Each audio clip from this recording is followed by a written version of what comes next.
Welcome to the Drum Shuffle, a podcast offering insights, perspectives, and conversations for drummers. I'm your host, Jamie Eads.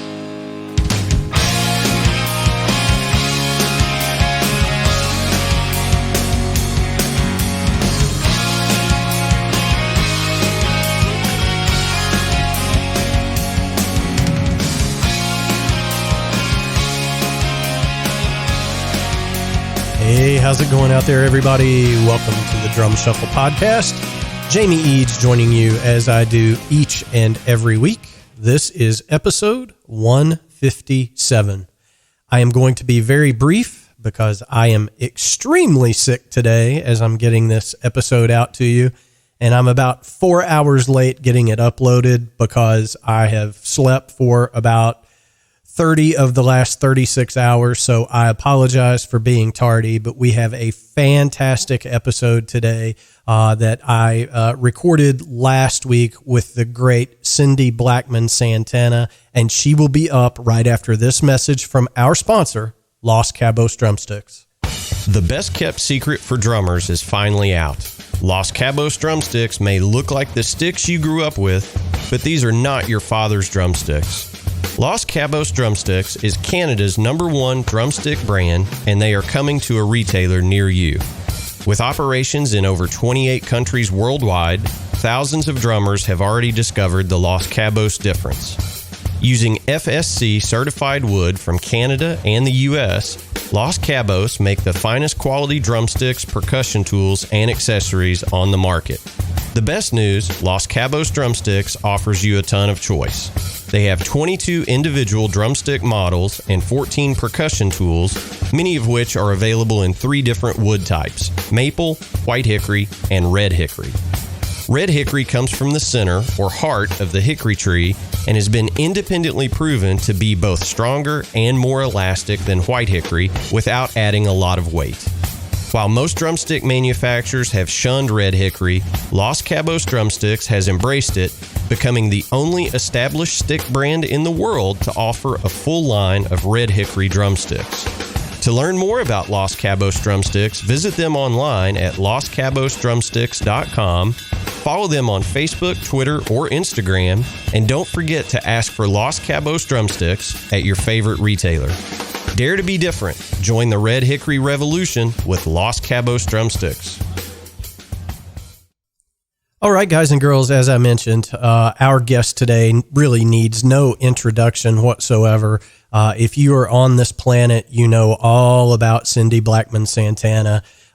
She first got onto my radar screen, of course, with Lenny Kravitz back in the early 90s. And as I mentioned in the interview, one of my friends said, "Oh yeah, you ought to hear her play jazz." And she is just one of the leading jazz drummers in the world. And of course, she's been the drummer in Santana for the last few years.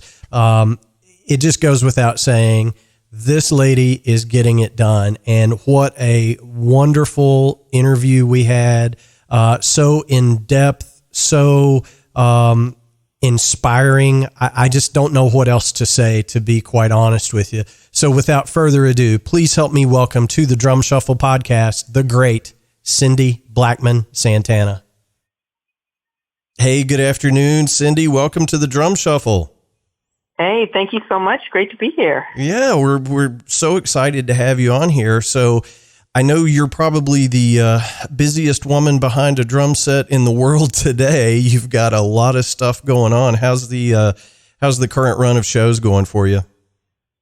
Oh my goodness, we're having a blast. Just lots of energy, lots of excitement, lots of fun, great music. We've had incredible audiences, and we're loving it. Absolutely. Well, I know you're taking some time on a day off as we record this, so I appreciate you doing that. I know days off are kind of hard to come by for you, so thanks for taking the time. We really do appreciate it. My pleasure. Thanks for the opportunity to chat. I appreciate that. Absolutely. So I'm going to go back a little ways here, and I'm not trying to date anybody here, but a few decades. I'm going to give you a personal anecdote I remember the first time I saw you, of course, was in Lenny's video for Are You Gonna Go My Way? And, I think Lenny actually played drums on that record. Is that right? That's right. Okay. So I see you in this video and I was like, oh my God, who is that? What is going on here? I was like, she is a badass. So I started doing a little bit of research, and one of my buddies who was kind of hip and, I think he may have had some connections to Berkeley. He was like, you should hear her play jazz. And I just had no idea, right? My first, exposure to you was through Lenny's music, as I think is probably the case for most people, right? But he was like, that's a jazz cat through and through. So, I find it interesting that you've had this, kind of a dichotomy in your career, but was jazz your first love? I grew up with a lot of music in my house, and, being the age that I was when I started playing, my peers were into like the Jackson 5 and, all the poppy stuff. But in my home, my father was into jazz, so he had a lot of jazz records. My mom liked classical. My older sister was into all of the funk, rock, kind of hippie vibe stuff. She was, she liked Miles, she liked Coltrane. So she had probably about 200 plus records in her collection. So the first stuff that I started actually playing was the more funkier kind of stuff, the more pop stuff. But as soon as a family friend turned me on to Max Roach, and this was a drummer who played with Jackie McLean, Doug Woods. He went by the name of Daoud, and he wrote out a little transcription of one of the patterns that Max was playing. And of course, it was a four-way independence kind of thing because he was using all four limbs, as you do in jazz drumming. And I was like, wow, that just puts a whole nother spin on things, because the drummers that I was really listening to the most, they were three-limb style drummers, which is cool. That's funky. It's great. It's rock and roll. But when I heard that just blew my mind. So that got me onto a trek when I was 13. So yes, I'm a jazz drummer because that's what I became, because that's what I fell in love with. And that's my favorite music. But I've always had exposure to all kinds of musics, and I like all kinds of musics. So I definitely play all kinds of music. But at my core, I am definitely, and as my design, I am a jazz drummer. I got you. Okay. Well, I always find it interesting because, I think so many people, for example, myself as a player, I love to listen to jazz. Couldn't play it if you put a gun to my head, right? It's not something that comes natural to me, and it always sounds forced. But I find that a lot of players that start more, as you put it, a three-limb player doing rock, doing funk, doing blues, whatever the case may be, as those players mature, they kind of come back to jazz later in their career or their life. And I wonder if you have any, insight as to why that may be. Well, jazz music, as a genre, is very explorative, and it takes many factors to make that music happen. Intellect, heart, street life, your everyday life, that's all rolled up into that music. And so it's a music that makes you think. It's a thinking music. It's a music that makes you want to be an individual person and thinker.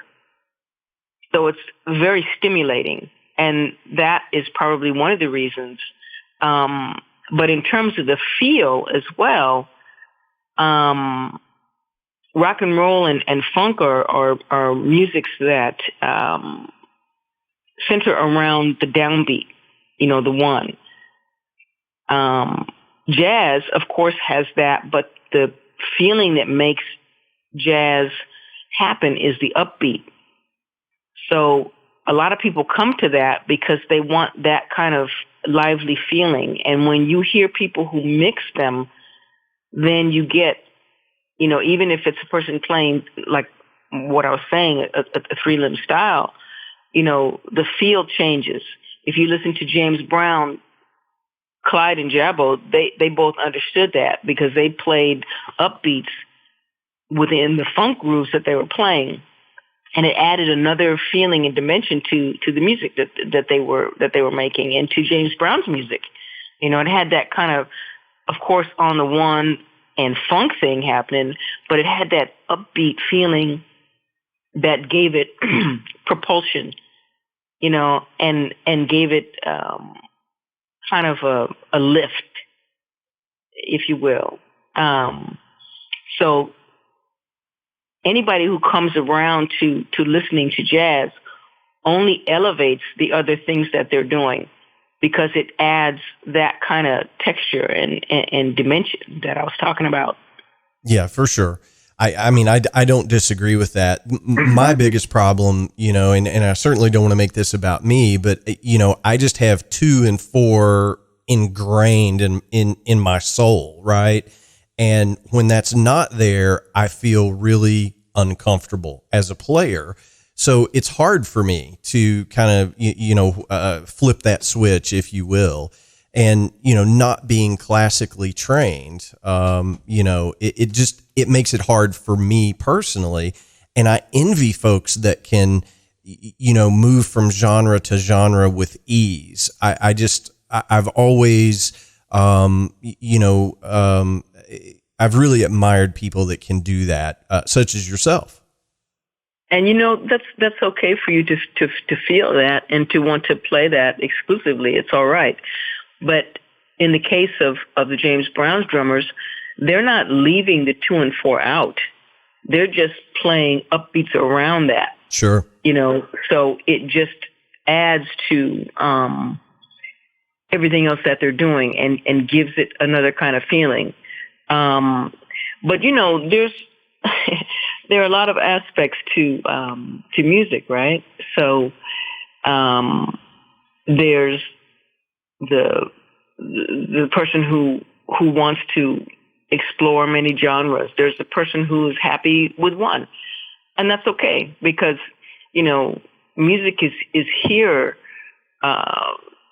to better our lives, and whatever it is that is bettering your life is fine, and that's a good thing. Yeah. And that's a gift as well.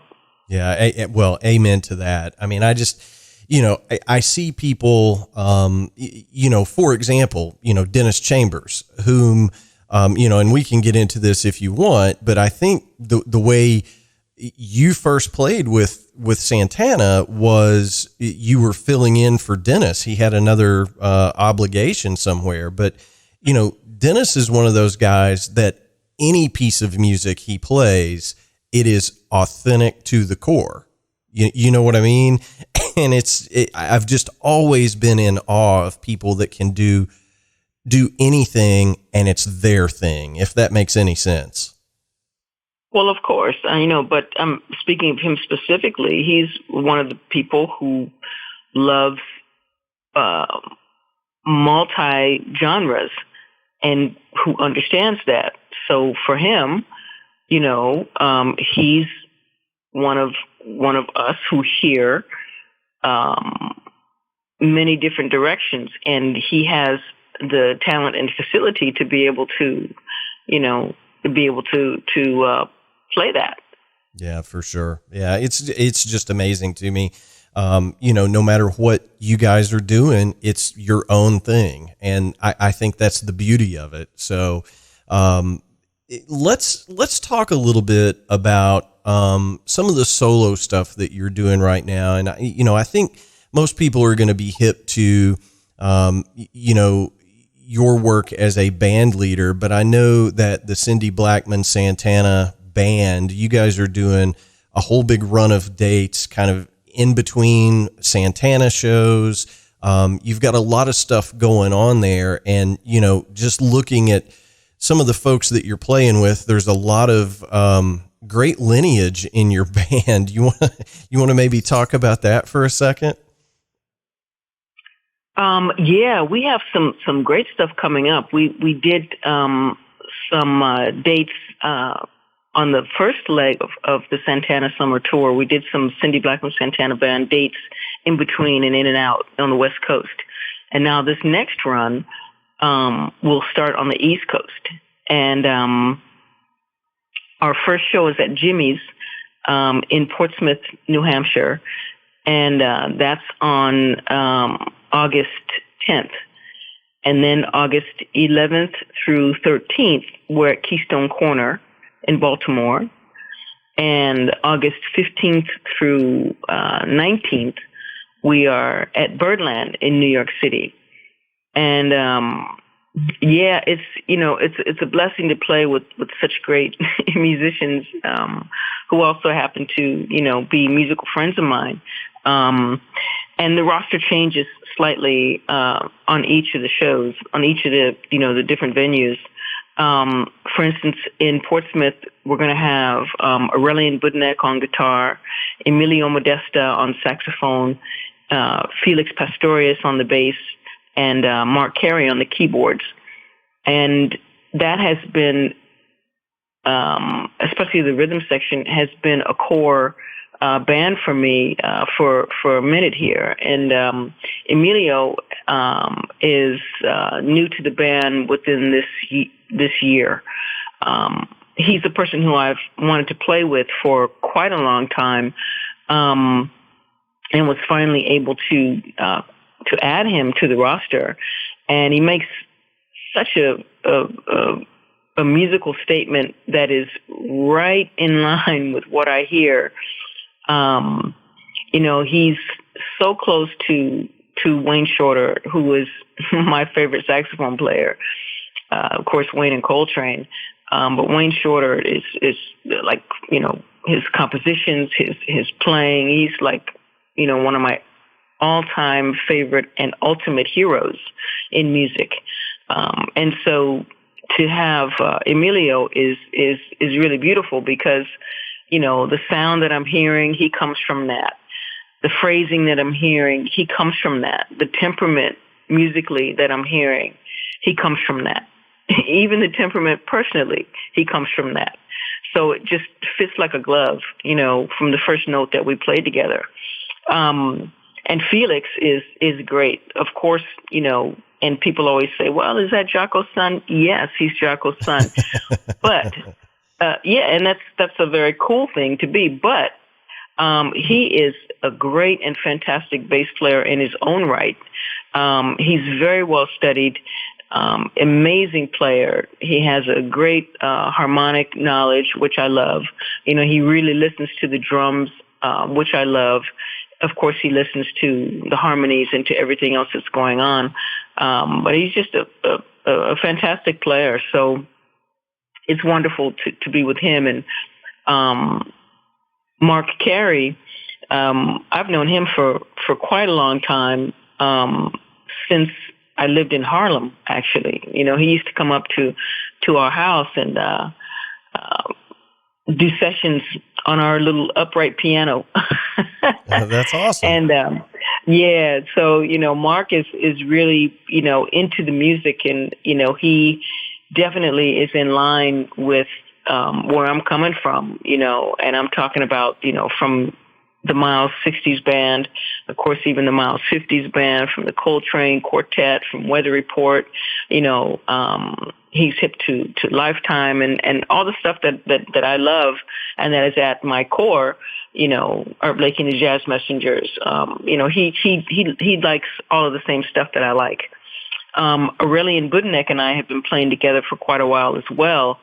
And again, part of that core rhythm section that I was talking about.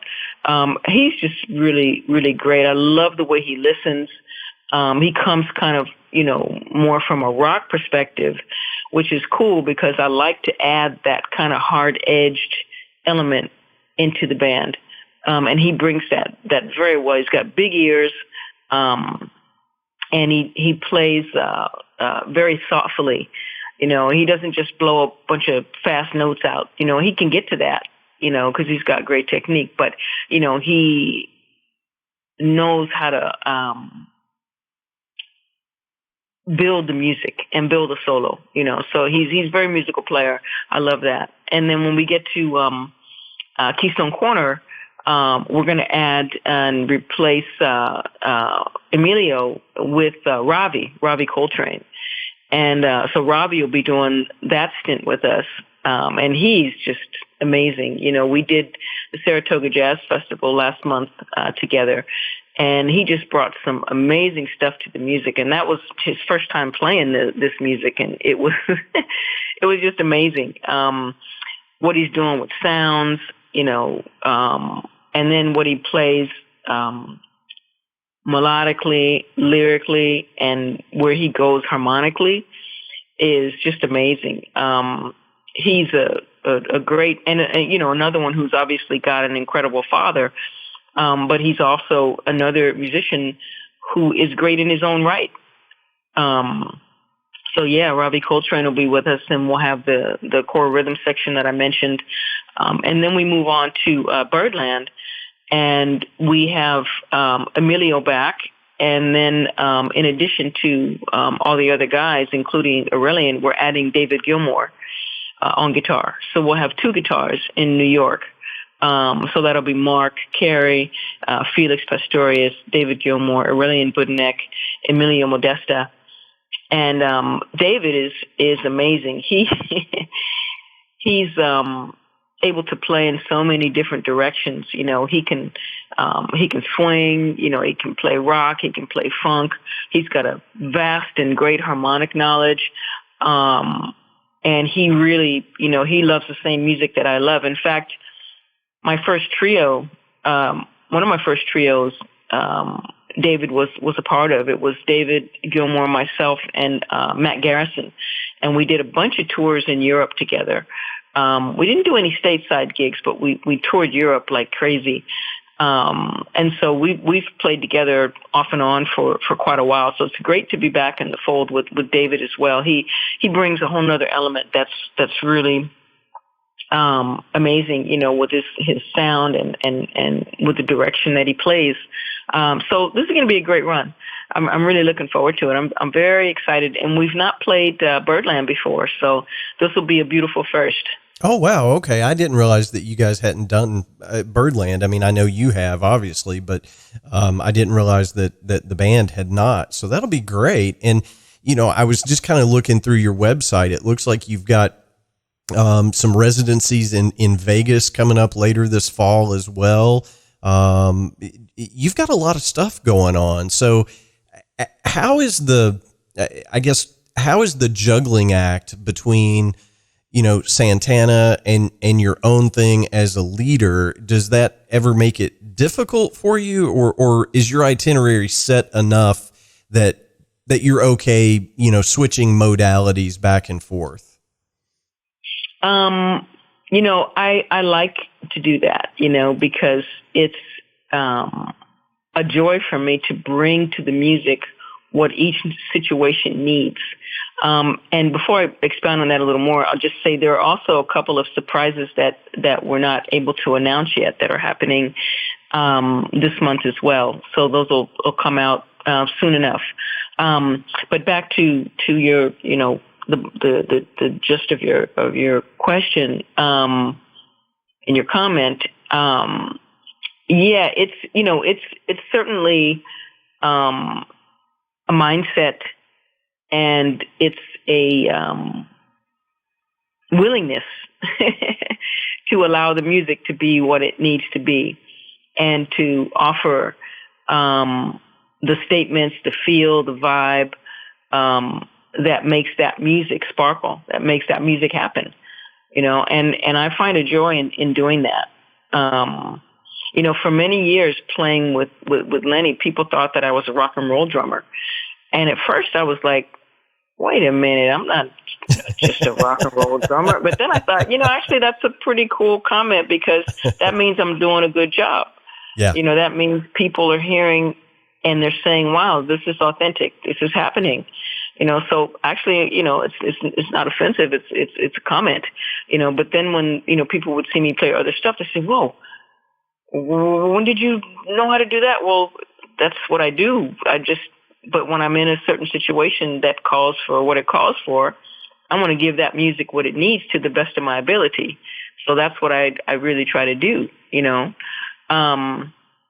and so, juxtaposing in between Carlos and my band isn't as much of a stretch, because there's actually a lot of freedom in Carlos's band. There's room to expound, he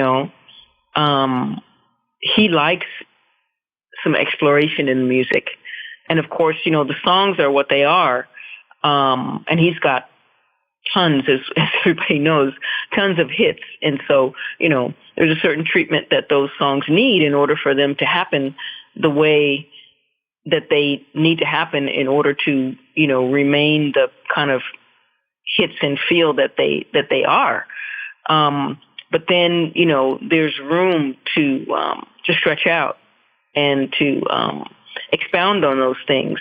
And then there are certain pieces that we play that we can stretch out. And, he loves the drums. So he gives all of us solos. He gives the two percussionist solos. He gives me solos, so it's very much fun. And then when I get to my situation, of course, I play whatever the heck I want to, because that's my band. But I right on. But of course, I want to make that music happen. And again, I like the word sparkle. I want the music to sparkle and to shine, and feel a certain way. So I give it what I feel it needs at that moment. And I'm not necessarily trying to make a pop hit in that band. So, I play the music the way I feel it on the spot, live and in the moment. Yeah. And right on, and I think that, you're talking about Santana, obviously, and Carlos' band, and you said he loves drummers, and obviously he does. I mean, I just think about the folks that have played with him over the years, going all the way back to, Michael Shreve, right? There's been amazing players in that band, and I would never think to myself, okay, I'm going to see Santana. This is going to be a very structured song form. That would never enter my mind walking in, right? I know that there's going to be some expansion on everything. Because that's who he is. Exactly. That's who Carlos is. He's not, of course he can, based on his track record, you see the man knows how to make a pop hit. Yes. But he's a person who loves Coltrane. He loves Miles. He loves Albert Ayler. He loves Wayne Shorter. He loves Herbie. He loves jazz. He loves creative music. So there's always going to be that element in the music, because that's who he is. You are, when you're true to yourself, you're true to your design. Which is what I was saying before. I'm designed to be a jazz musician, so I'm always going to have a taste of that element in me. But I'm a professional, so I can, hopefully bring the best to whatever music I'm playing. Carlos, his design, his makeup is to have some freedom in the music. And I don't mean freedom that means the music is not connected to anything. It's just play whatever, there's no musicality there.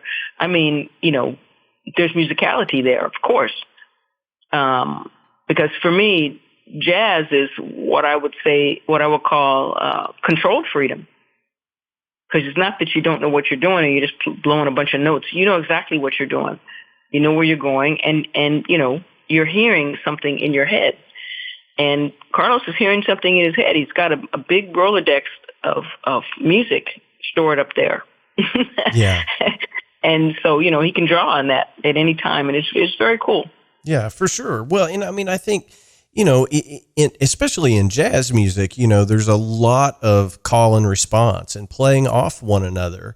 That's so important to the form, right? So, I mean, I think, you see that in all genres of music. I just think it's amazing. I'm a little bit more regimented, I guess. I like to know if the tune's going to be 150 bars, great. It's going to be 150 bars, right? So I envy those of you that have so much freedom in your music. And I just think it's amazing, what you're doing. Now, with your own band, I'm assuming you have a song form in mind, and there's been, you've rehearsed at least what the song form is, but I'm sure you guys stretch your legs in your band as well, right? Well, yes. I mean, we play the forms. I have charts that I've written. I have songs that I've written, and they all have form. Unless we're doing something that is just a chord that we're working off of, and sometimes we do that. But, the songs, they have form. There are songs, and when we're playing a song form, we play the song form. If we leave that song form, we do it intentionally. The cats that I'm playing with are intelligent. I was watching Tony Williams one time at the Blue Note, and everything that he played was incredible. I was staying for the second show, and after the first show, he just blew my mind so much that I was just sitting there looking at the drums.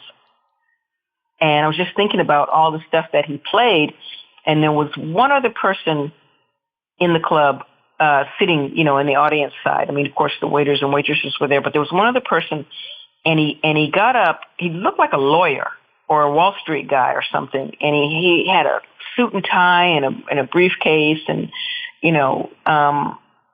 I guess because I was the only other person that he saw, he walked over to me and he said, "That guy that was playing drums," so he obviously came to the club like after work just to have some dinner and hear some music or whatever, but he didn't really know Tony.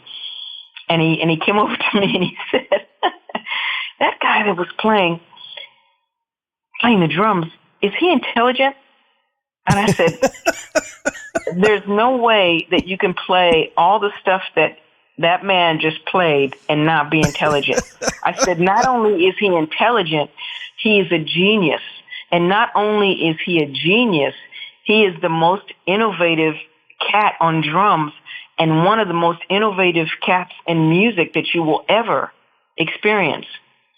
And he went, "Oh, okay." And then he was satisfied because he just was mind-boggled by the stuff that Tony played, just like I was, but he didn't know what to make of it because, he wasn't a musician, so he just didn't understand. He was trying to put it together.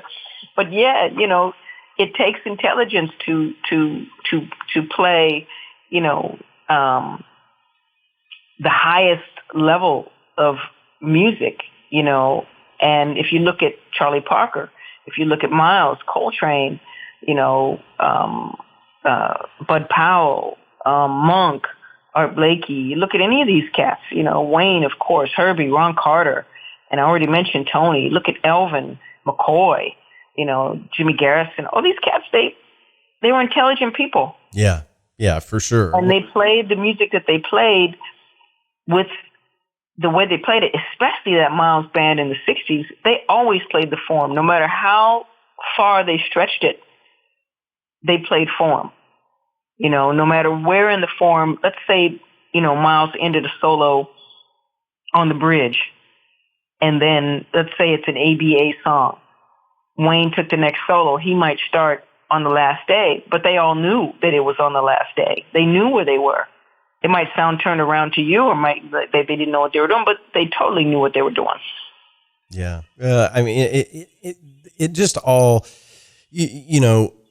for somebody like me who has, played semi-professionally, right? I've never done the things that all of these amazing guests that I have done. it still kind of boggles my mind sometimes when I listen to some of that stuff. You've mentioned Art Blakey several times. I can listen to all his stuff and I still am only scratching the surface of understanding for me, right? But it doesn't mean that I don't want to listen to it anymore. I want to listen to it even more, right?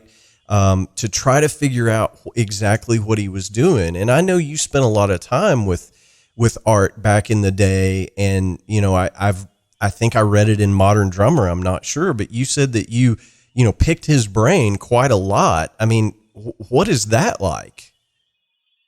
It was incredible. I was, was able to become friends with him, and because of two people, because of Wallace Roney and because of his daughter, Evelyn Blakey. And we became really tight, like father and daughter. And so I used to babysit for his children. So I was at his house a lot. So I got to ask him a lot of questions and talk to him. And it was amazing just to even hear the stories about, the scene and what all the musicians went through, stuff that he personally went through, hearing his take on the music at that time, the music that was happening, when I was around him, it was just incredible, an amazing treasure of knowledge and information that he passed on. And, I couldn't be more grateful. I mean, everything from shading the cymbal to playing a shuffle, to playing on a pillow, to, talking about Billie Holiday. So many things that he shared with me were just incredible. It was, it was amazing. Yeah, I mean, it's kind of like learning at the hand of the master, right? I mean, I just definitely, yeah. But I mean, I listen to his stuff, and I have a rudimentary understanding of what he was doing, but it just, I haven't gotten to the point where I can listen to it and go, oh, I know exactly what he was doing here. Right. I mean, and and that's okay. That's all right. Because part of it is just loving it. We need that too. The music needs that too. So, just to love it is enough. My younger sister picked up the piano, the acoustic guitar, and she sings. She's like a singer-songwriter. My older sister was a singer at the time. She doesn't sing anymore, but, she sang. And my brother, an avid listener, didn't play anything, didn't play a note on any instrument. And he said to me one day, he says, I feel a little, left out because you three, all my sisters, you guys play. Mom plays violin, but Dad and I, we don't play anything. And I said, but Tony, don't you understand how important you are because you listen to the music and you love the music? We need that too. That's important. That's all a part of it. So it's not for everybody to necessarily understand every single thing that is happening. I can't tell you every harmony that Herbie plays. I don't understand that. He's way over my head. Right. But I tell you what, I know I love it. I hear that sound and I want to have it. I have to have it. And to my, whatever understanding of harmony I have, that's my favorite direction. So, yeah. Loving it to me is extremely important and is not to be slighted. Yeah. And and one of the ideas that I've, explored with other guests, on the podcast is, there used to be a certain, aura around our favorite artists. And one of the examples that I gave was, when I was a kid, I was really into hard rock and I would, gosh, I wonder what the next album's going to sound like, or I wonder what they're doing today. They're not on tour. Are they writing, whatever band we were talking about at the time. And now the intrigue is almost gone with social media because, I can tell you what some of these guys had for lunch yesterday.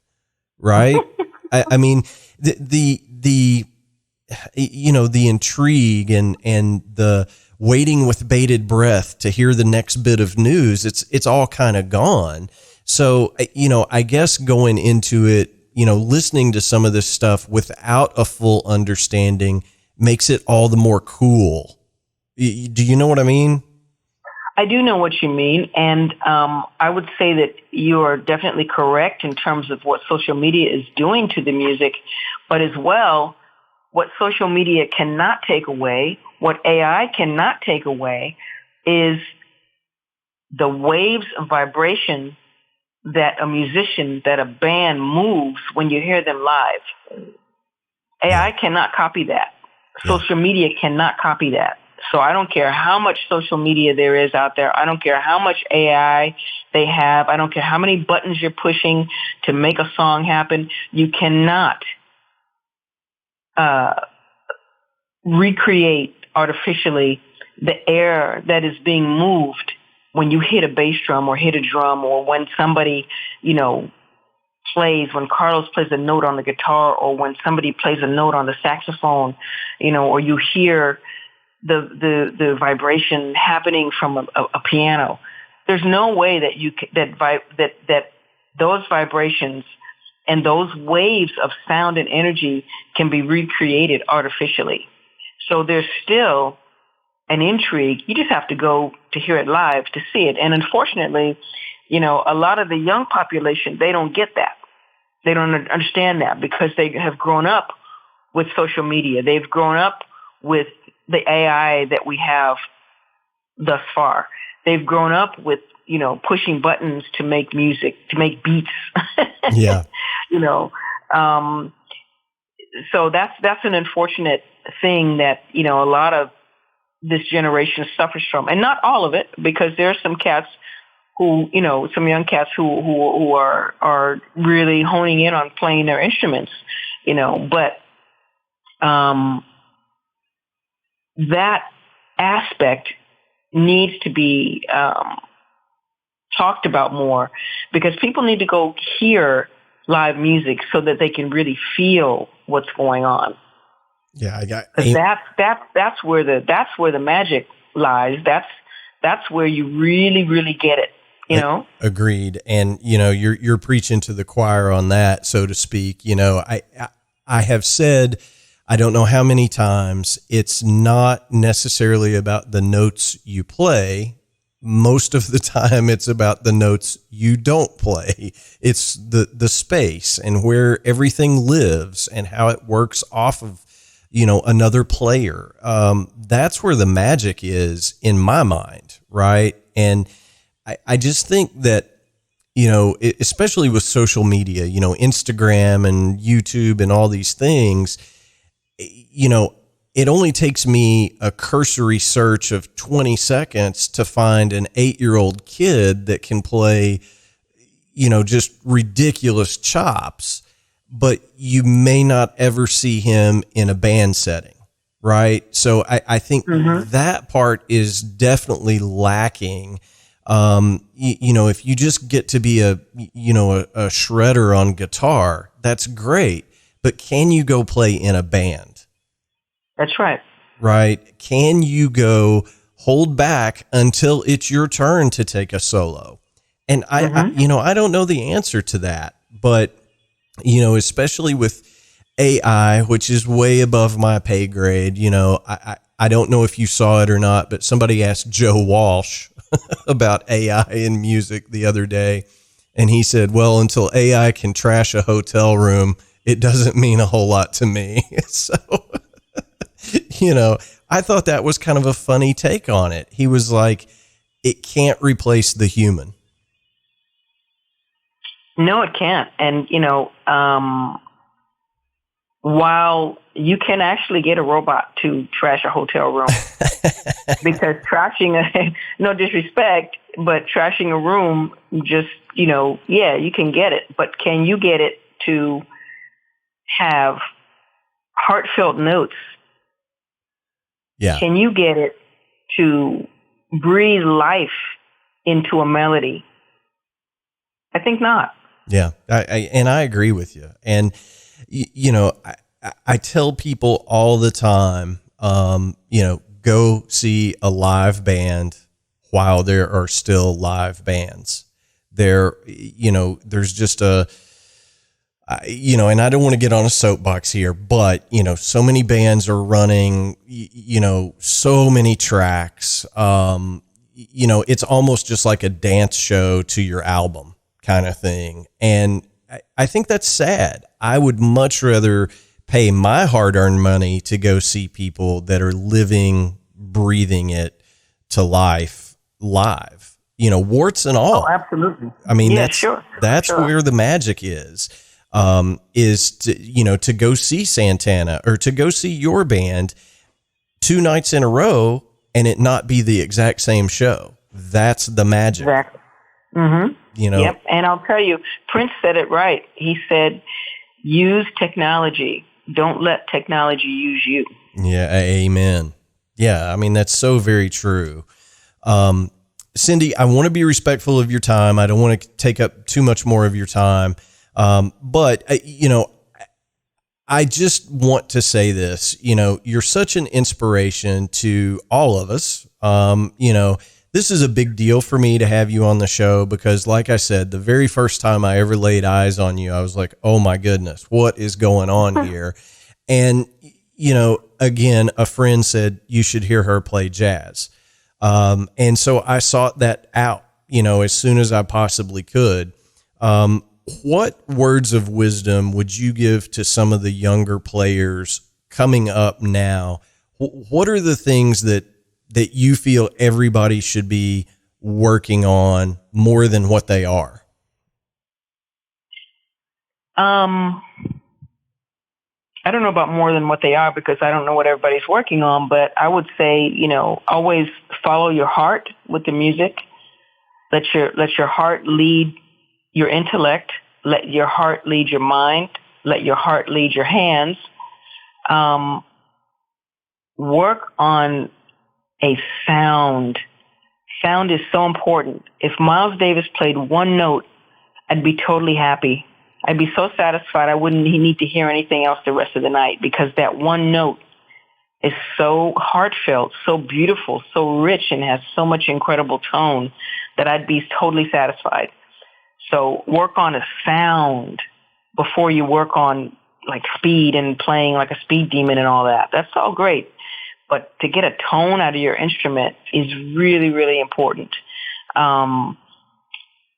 Work on building vocabulary so that you have choices, so that you're not limited to playing, and you're not relegated to playing, well, I only know one beat, so I can only play this one beat, or I only know one chord, so I can only play on this one chord.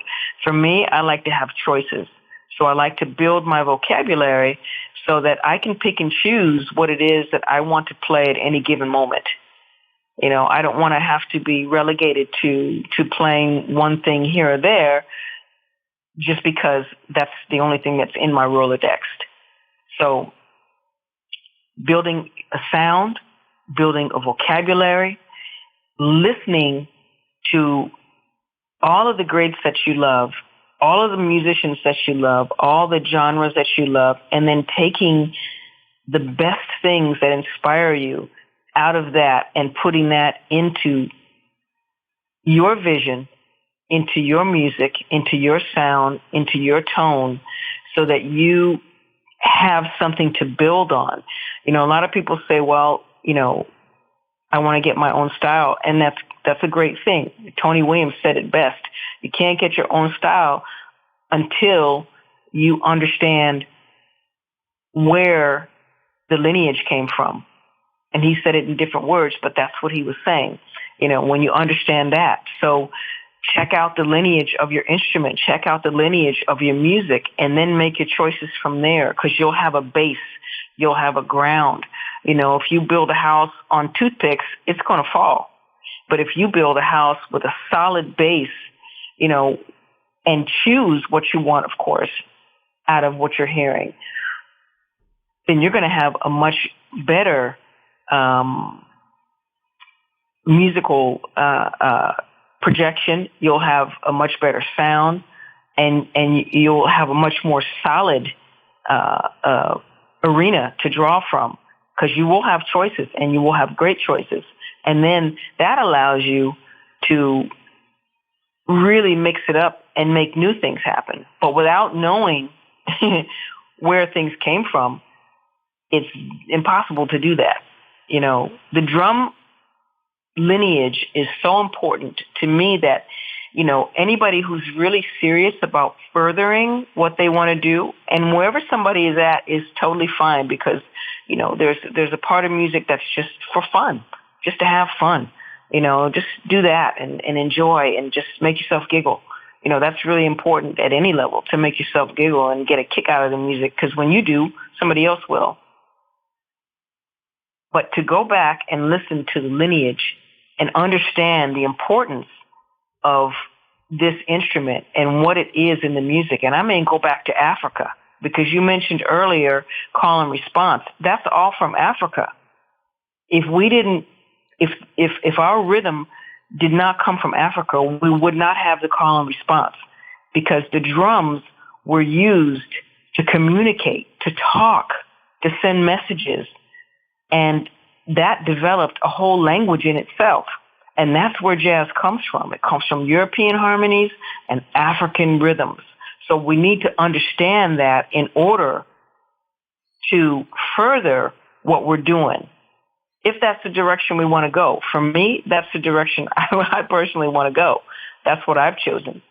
And it's not for everybody. But if it is for you, then it would behoove you to really, really understand, have some sort of understanding of what this lineage is, where it came from, and how it got to the point that it got to. How did we get to having the choices that we have? You know, go back to Baby Dodds and where he played time, which was on the snare drum. How did that develop into keeping time on the ride cymbal? How did that develop into four-way coordination style? How did we get there? You know, go to Kenny Clark. How did he develop playing swing time and then dropping bombs on the bass drum? That led to the rise of Art Blakey and Max and Philly and Elvin. And of course, you know, guys like Pete LaRocca. And that led rise to Tony Williams and all the choices that Tony gave us. And then you have all the guys that came after Tony who listened to that, who would not have been who they were if they hadn't listened to Tony and Philly and Roy and Max and, you know, Art Blakey and Elvin. You know, you have all of that whole lineage. You got Buddy Rich, where he came from, and listening to what he did, those sparkling hands of his. How did he get to that? So there's just a plethora of greatness to enjoy. For me, it's a joy, you know, because I love drumming and I love music, you know. So I would say, and this is kind of long-winded, but, you know, for young cats coming up, there are so many things to discover and to, you know, enjoy. So starting from, you know, building your sound to, you know, having an ear and listening and finding out what the lineage is of the history of the music that you love, the instrument that you love, and then building and expounding on that in all these many different ways that, you know, and many of which I just mentioned. Yeah, man, I tell you what, that's, I'm smiling from ear to ear because, you know, hopefully 100 years from now, somebody will find this podcast and they'll be like, ah, wow. You know what I mean? Like, that's the good stuff. Is what you just said is, it's homework for generations to come. And that, I mean, it thrills me to hear you say that. So thank you. That's fantastic. I mean, it's just a great conversation and, you know, a really cool drum hang, if I don't say so myself. You know, that's very awesome. much so. Yeah. Well, Cindy, I can't thank you enough for coming on. And, you know, please keep me posted on everything that's going on. And if you ever want to come back and talk about anything, you're always welcome here. I'm just been such a huge fan since all the way back in, 92, 93. It was a real honor for me to have you on the show, and I appreciate your time, and give our best to Carlos, please. I will do. Thanks so much for having me, and I would very much love to come back and chat some more. This has been great. Thank you so much for this opportunity. Well, we will make that happen. So have a good run of shows, and we'll talk to you real soon. Looking forward to that. Thank you so much. Thanks, Cindy. All right, guys and girls, that's going to wrap up episode 157 of the Drum Shuffle podcast. Thanks so much to Cindy Blackman Santana for taking some time out of her busy schedule. She's touring with 2 bands currently, so I know she doesn't have a whole lot of time to spare, but she was so gracious and just had a great conversation with her. And if you're not inspired after listening to that, what's wrong with you? I don't know. But thanks to each and every one of you for tuning in. We simply cannot do this show without each and every one of you doing so week in and week out. Please hit the subscribe button on whatever platform you use to listen to the Drum Shuffle podcast. It helps us more than you'll ever know. And the biggest thing you can do to help us is share a link with a friend. Just say, hey, check out this show. You might like it. That helps us more than you'll ever know, and we appreciate it greatly. We answer every single email that we get here. The Drum Shuffle Podcast at gmail.com is our email address. The web address is thedrumshuffle.com. And you can find more information on me over at jamieeads.com. We'll be back next week with another great episode. So make sure you hit that subscribe button so you won't miss anything coming up. So until next time, may your head stay strong and your sticks never break. Cheers, everybody.